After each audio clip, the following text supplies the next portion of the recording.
Oof.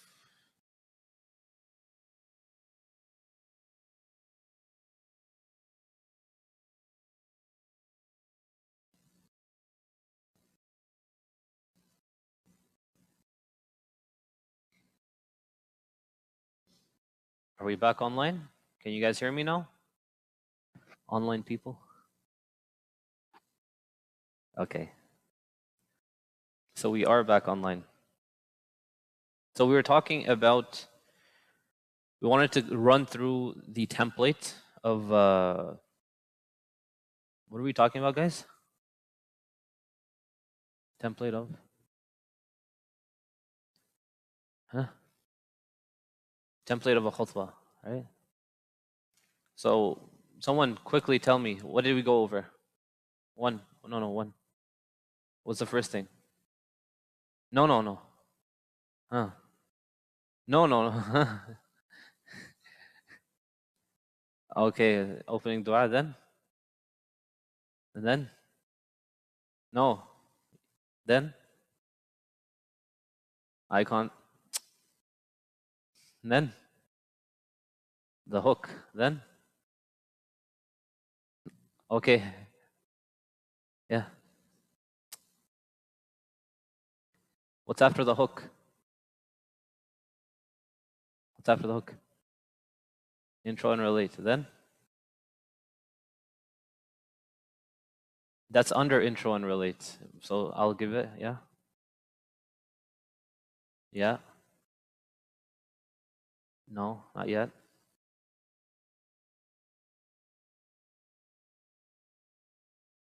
Points? Mm-mm. What's after intro and relate? No, that's all under. So why does it matter? Current state, trends, stats, in the news, impact. What's after that? No. Ayah and hadith. Yes. And then? Ayah and hadith. Then? Yeah, then ayah hadith. Then you give your reinforcement, which can be a research study. It can be personal reflection or article. So I was giving an example. We first talked about a hook, right? A hook is something you engage the audience with. You captivate them. It can be a question. It can be a rhetorical question. It can be a story. It can be an ayah if you have a good voice, right? So if someone's sleeping, they wake up. It can be something where you say, imagine, and then you give your point.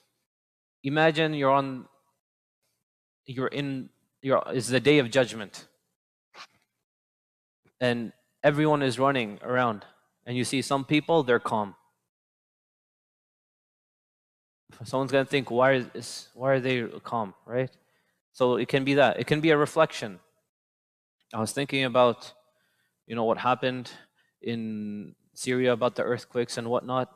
SubhanAllah, Allah tests them, and we also have our own tests. So it can be many things, right?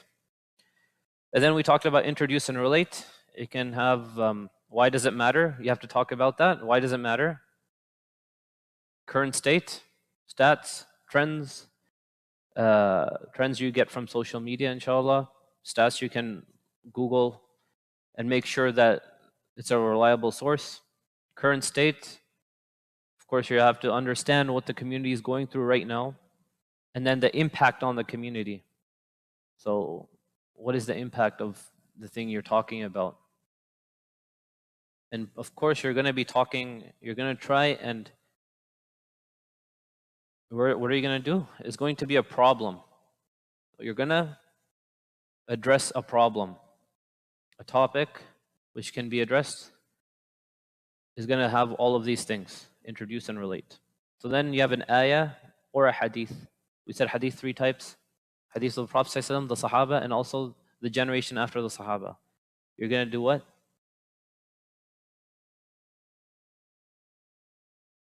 Sorry?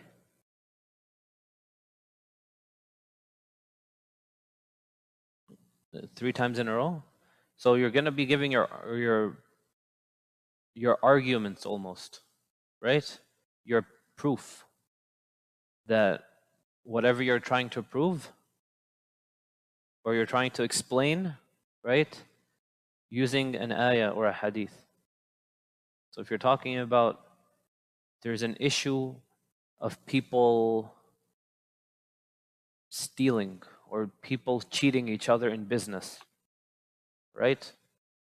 You're going to quote an ayah, يَا أَيُّهَا الَّذِينَ آمَنُوا كُونُوا قَوَّامِينَ بِالْقِسْطِ شُهَدَاءَ لِلَّهِ. Oh, you who believe, be straight, upright, stand upright on the haqq, and be with the qist, yani justice, have justice. So that will be your ayah. You'll translate it, the context you can give, quick context, and then interpretation. Does that make sense? And then the lesson you derive from that ayah, which relates to your topic being addressed. It doesn't have to be 3. If you want to keep it shorter, 1 or 2, this is a template. But it's good to have more than one proof for your topic. Revealed. Context means when it was revealed, and it can also mean when it was used. So Sahabi, perhaps you know, it was revealed at a certain time, but a Sahabi used it for a different context. That can also be something. And then you want to make sure you get a correct interpretation, and you look in your sources. You don't make up your own interpretation for Quran and Hadith. If you do, GG, it's not going to be a good thing. Because the Prophet ﷺ said something very severe about those people who say something about the Quran and they have no knowledge about it. They can take their place in hell. So you don't want to interpret it from your own head. Oh, I think it means this. So try and rely on good sources. But what you can do is reflect over the verse, which means tadabbur. Tafsir, tadabbur, different. Tafsir, you leave to the scholars. Tadabbur is something everyone can do. You reflect over the verses. And how can I apply this to my life? So then, after those proofs you give, you want to also talk about reinforce the topic by giving a personal reflection, or it's an article, you read an article recently, or you give a research study. I was talking about siyam, right? The benefits of fasting. There's a research study out there that there is, you'll say, okay, Allah said do it. The Prophet ﷺ said do it. Now you reinforce. They said that if you fast, your production of growth hormone goes up. Your production of this. You have more energy levels throughout the day actually if you fast. So you're reinforcing your idea.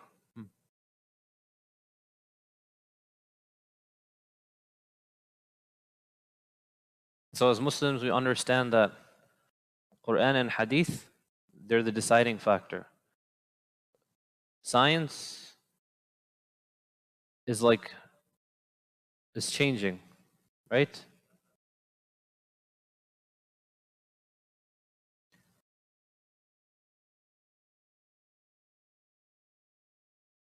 So you can explain it. You can say that we take whatever the Quran and the Hadith say and we believe in it fully. Now, if science does, what's it called? It can complement, or if it confirms something, or if it aligns with our view, alhamdulillah. But if it later on changes, that doesn't make our belief incorrect. Because our belief is what the Quran says.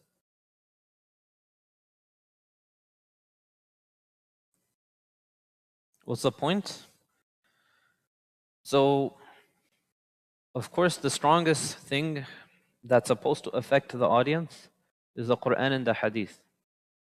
But a lot of people, they get convinced in different ways as well. Some people, they need a more intellectual type of way to understand something. They want to know the hikmah behind it, the wisdom, right? So you have to be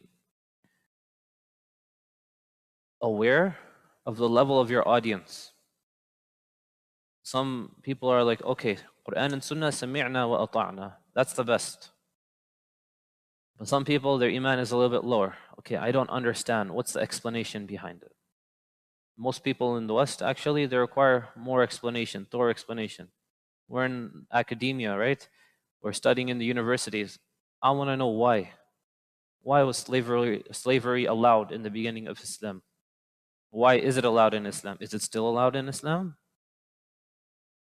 So there's different ways people come to a more level understanding, and we ask Allah subhanahu wa ta'ala to keep us steadfast and firm and not wavering in our faith. So after you do that, you have to give a solution to your problem, right? You don't throw someone into the water and you don't teach them how to swim. They're gonna drown. The same thing when you come on the minbar and you tell we have this problem, people are gonna get depressed, especially if you don't show them any light. And the Quran and the Sunnah, they have so many ways of delivering hope to the hearts of believers. Right? And you have to understand that. People are coming after a week. Maybe some people first time in the masjid. You have to understand, sometimes people come to masjid for the first time. You don't want them to run away by just scaring them about how tough Islam is and how wrong everything is in society. Address, choose specific topics you want to address, and then also give that topic a plethora of possible solutions. Okay? What should be done about it is what I'm talking about. Right? Talk about poverty. Islam encourages charity work. Islam encourages taking care of your neighbor. Islam encourages taking care of this. Islam has the solution. And perhaps you're going and you're doing your research on a topic, but you have no idea about if Islam has the solution to that or not. So then you go ask your Imam, you do more research. Inshallah, you come over across something that can actually help you in answering that. Okay, so that's the solution part. Then what? Action items. So you always want the people to take something away. Person is going to come and sit for half an hour, for 20 minutes, 15 minutes. You don't want to go, half an hour is too long, I'd say. Just keep it a little bit shorter. But of course, in some masjids, what they deem fine is based on whatever they have. But generally speaking, people come from work, they have perhaps half an hour of a break, perhaps they have 1 hour of break. You want to be vigilant about that, and you don't want to tire them. The Prophet ﷺ has been reported, I believe it was Ibn Mas'ud, I might be incorrect. The Sahabi said something about the way the Prophet used to deliver lectures. He said he would talk, but his talk would not tire us. He understood that some people had to go to work, some people had to go home. So we would talk enough that we were able to take in what he's saying and then still go about our day. It wasn't too heavy. He wouldn't go on for hours. He would talk enough, give the knowledge, be as concise as possible, be as coherent as possible, and also when he talks, he has something called Jawami'ul Kalim, which if the Prophet ﷺ spoke, it covered many topics and aspects of that topic. So a person would be able to understand so much from him just speaking a little bit. And then you can also give them some homework. So, okay, you give them some items. Try and be more patient with your parents when they ask you to do something. Or you say, reflect the last time, what was your action when your parents ask you to do something?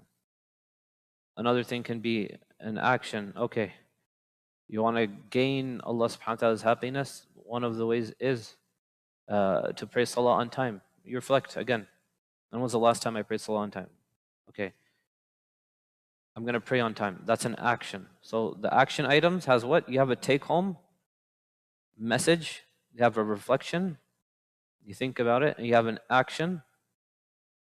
And then what? You have to do also add in further study. This is something that you want someone to continuously do on that topic. Let them study it more, and then also self-improvement. These are all options that can be under action items. Further study, self-improvement, action, reflection, or take home, and it can be more even. Yes.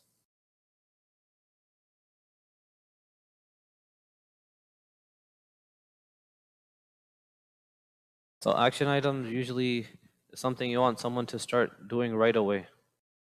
It can be short or long term, but if you want someone, to plan long term, is going to be tougher. Just give them a couple of things that they can work on once they get home, once they leave the khutbah. And then long term would be like studying that topic or studying more about whatever it is you presented. But it's harder to do that on a short term, like a short notice. Mm.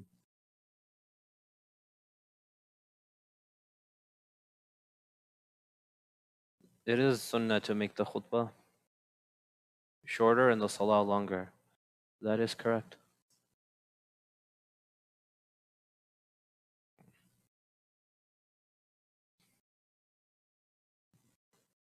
So we have khutbah, let's say 30 minutes, salah, what, 5 minutes? Maybe it's like the salah is like 10, maybe 15 minutes, and the khutbah is 10 minutes. But now, the reason why we've gone the opposite way is because a lot of people, they don't have knowledge about things. And the Imam, the Khatib, is trying to give as much education to the public as possible. And therefore, the khutbah has become longer and the salah has become shorter. But you try and balance. You don't try to make it too long, right? And then the last thing before you end the khutbah is what?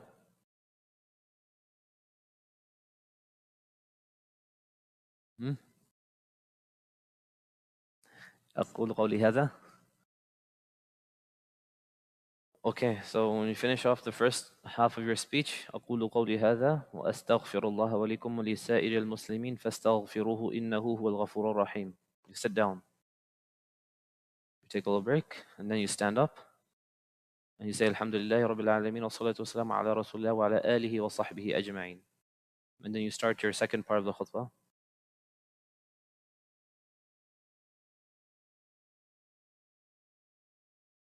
So most of what we discuss should be part of the first khutbah. Once you get to reinforce, you can choose to put reinforce in the first or the second khutbah. What's after reinforce? Hmm? What's after reinforce?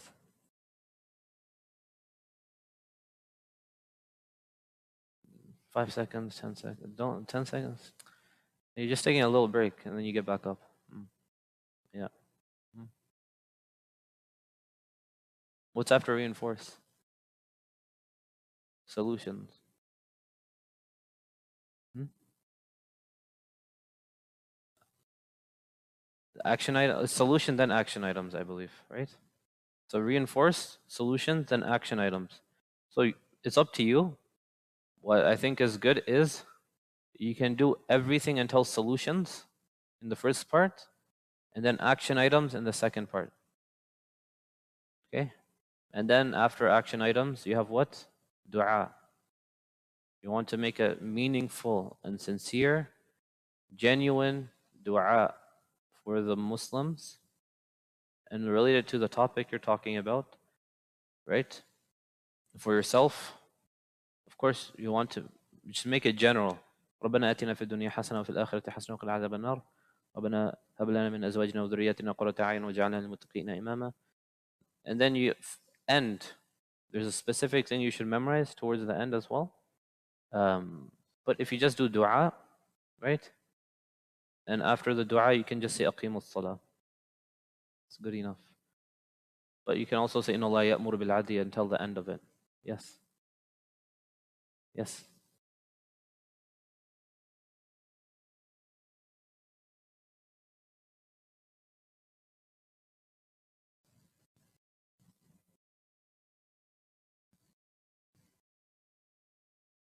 What happens?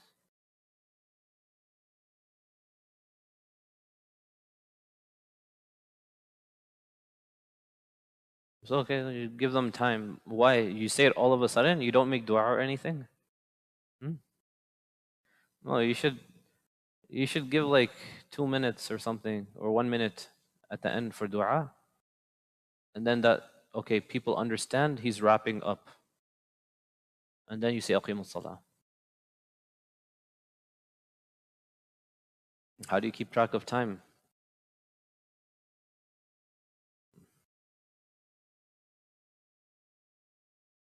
Yeah, so sometimes you get ideas when you're talking. Maybe I should mention this. So over here you have a clock.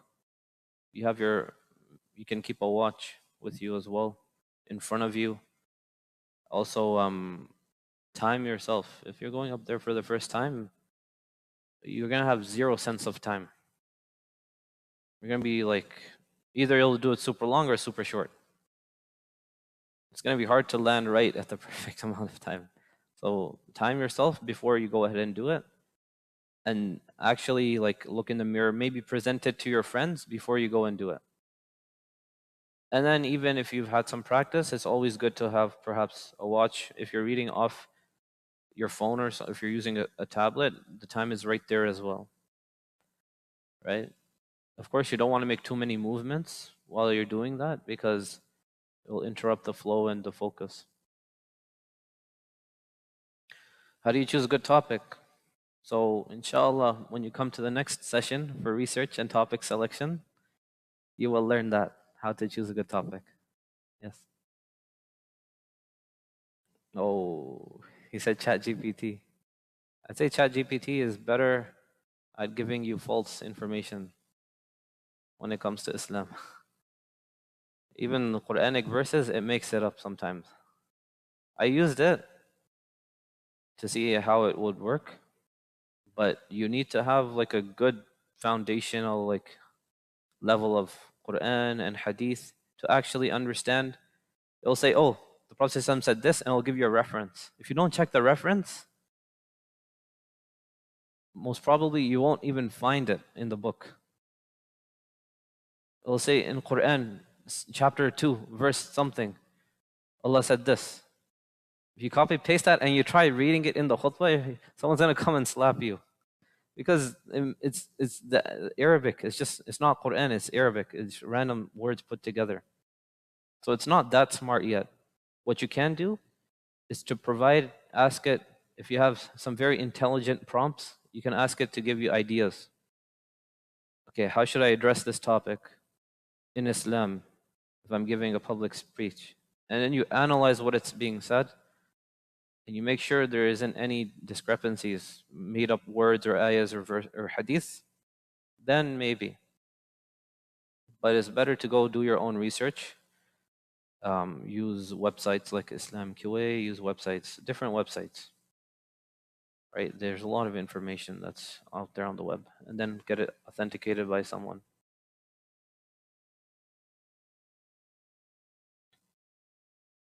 Yes. But generally, like, yeah, you can do that. You have an ayah or hadith.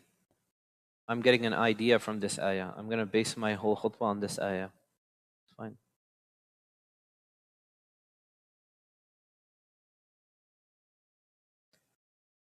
So we're going a bit off topic, but you can read Surah Al-Ghashiyah and Surah Al-A'la.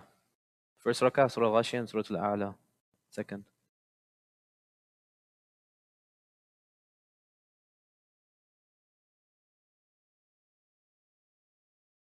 And so when you're delivering a khutbah, the reason you're quoting the verses is not actually with the intention of reciting it until the end. Sometimes it's just to get a specific idea out of the verse. So you can just quote that part of the verse and you read it, still apply tajweed, but you don't have to read it in like mujawwad. Unless you're actually trying to engage the audience by reading it in a very eloquent way, like in a very melodious way, actually. Say someone's sleeping and you're like, okay, not today. I'm not going to call him out today. I'll read a verse to wake him up. But even though if you see people sleeping, if you see people like busy on their phones, good etiquette is not to look at them directly and say like we should focus in the Jum'ah. You'll look around and you'll say, how come there are people that are not focusing with us right now? The Prophet ﷺ said, we should focus in the khutbah, even if we play with pebbles, while in because back then they would be on sand and whatnot. If we play with stones or whatever while the khutbah is going on, the reward is gone. So he didn't look at the person, but he said it and the message got across. And the same thing, when you're talking about an issue, you don't say specific person or this. You'll say there are people in the community who have this problem and we need to address it.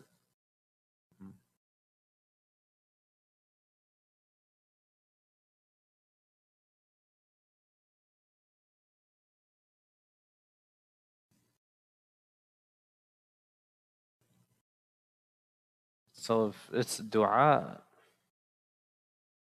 you can make the general dua in the khutbah, and then after the salah, you can make the dua for a person who's passed away or whatnot, or if they're in surgery, or sick. Are we good? You guys ready? Huh? Yes, inshallah. So we'll wrap up this part. Subhanakallahumma bihamdika nashhadu an la ilaha illa anta nastaghfiruka wa natubu ilayk. Bismillahir rahmanir rahim.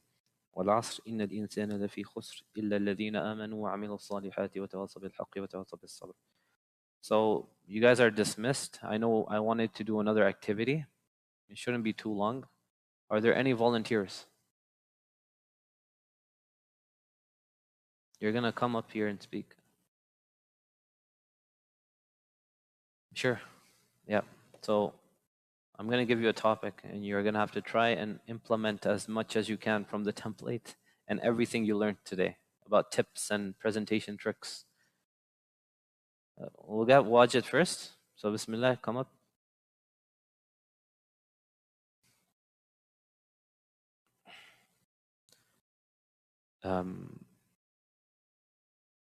Before we go ahead, I wanted to recap real quickly about everything.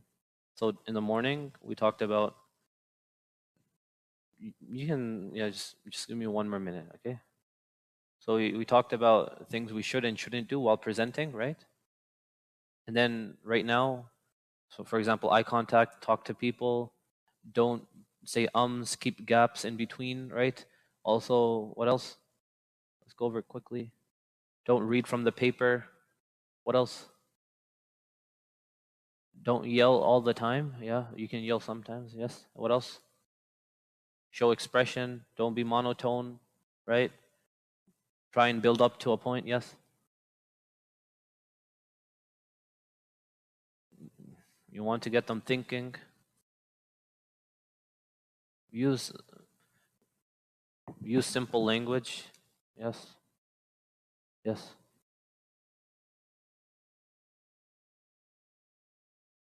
Sorry?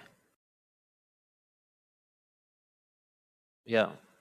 Make sure it's related to your community, your audience. Yes.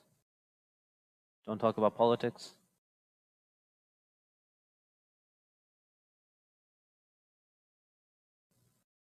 So, yeah, try and you can go a little bit, but don't go too far from the topic. Don't call specific names or groups. Yes. And then we talked about right now. Yes. Yeah. Don't try and point fingers and blame people, right? Also, you're coming from a place of love and sincere advice to your brothers and sisters. They're not your enemies, right? So try and be cognizant and compassionate. And then let's quickly go over the template. What was the template?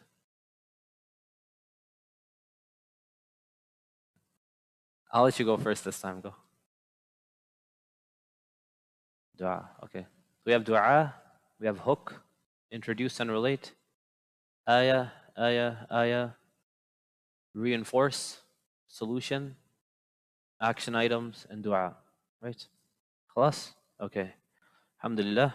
Wajid, you want to come up? So I'm going to give you guys 3 minutes. 3 minutes. And you're going to go through introduce and relate. Perhaps give one ayah, reinforce, and what? Propose a solution and action items. Okay? I'm just going to give you a word. You're going to, no, it's too hard. I'll give you the problem statement, okay? Okay. People, so there's an issue of not praying salah on time. So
الله تعالى عز وجل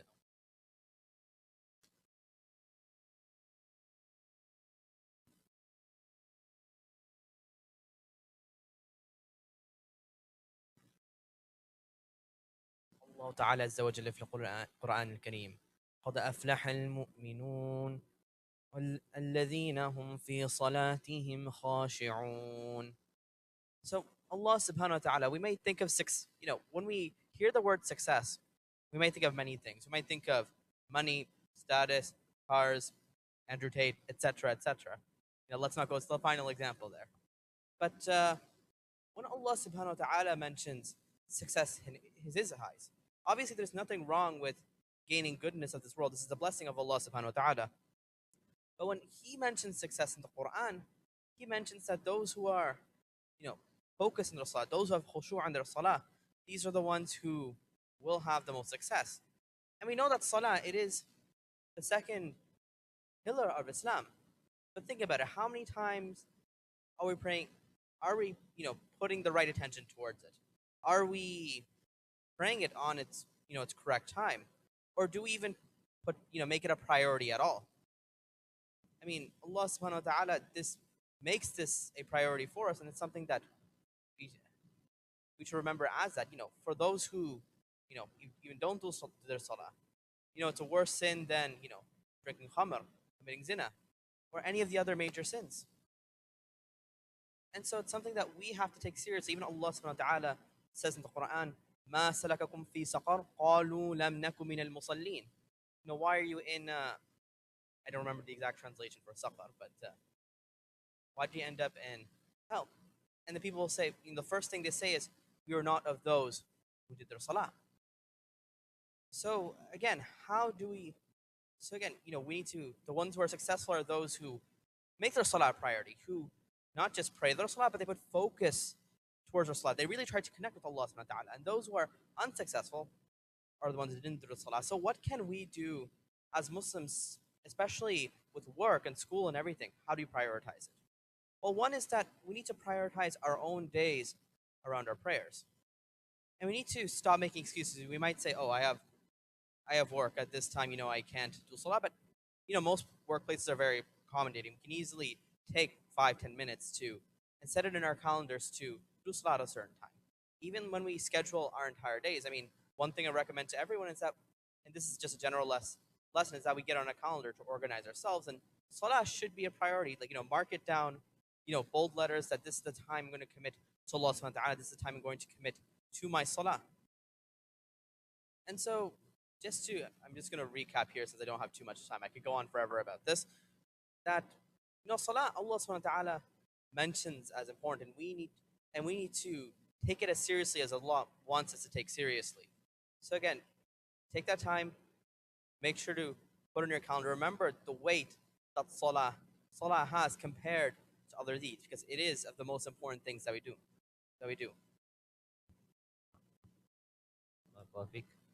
So I'll just give a couple of comments, right?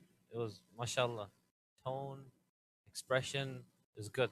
You weren't monotone. That was really good. Quoted some ayats and verses.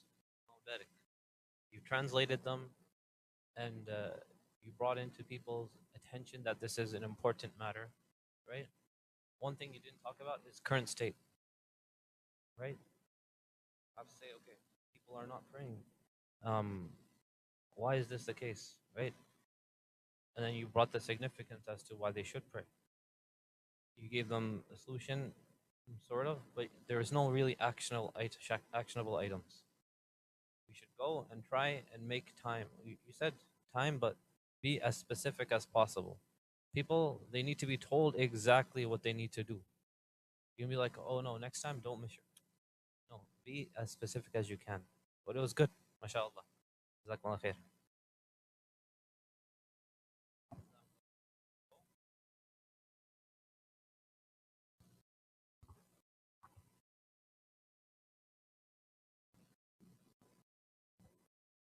Next week, you ready? You're gonna get a chance. Okay?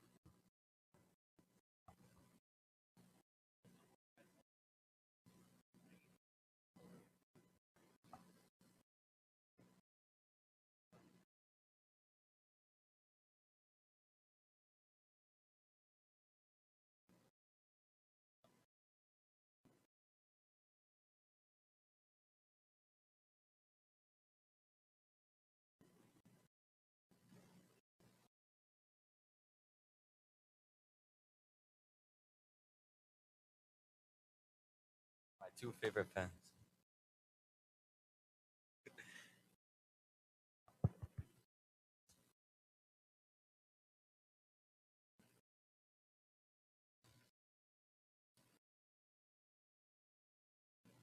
Song.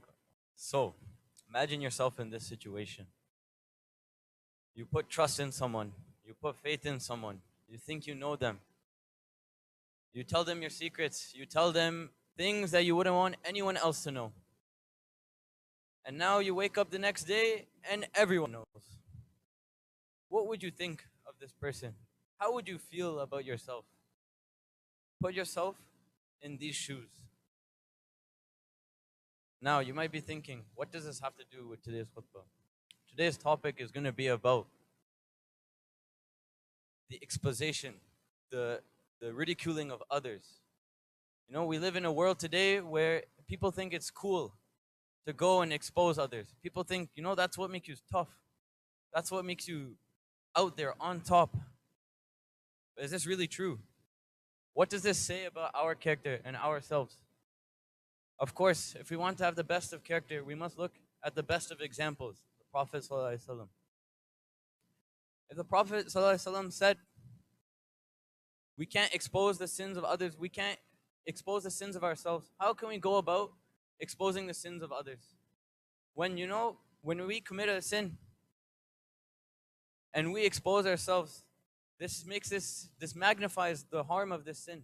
It makes it that much worse. So if this is our own matters and it's between us and Allah, how can we go about exposing the sins of others?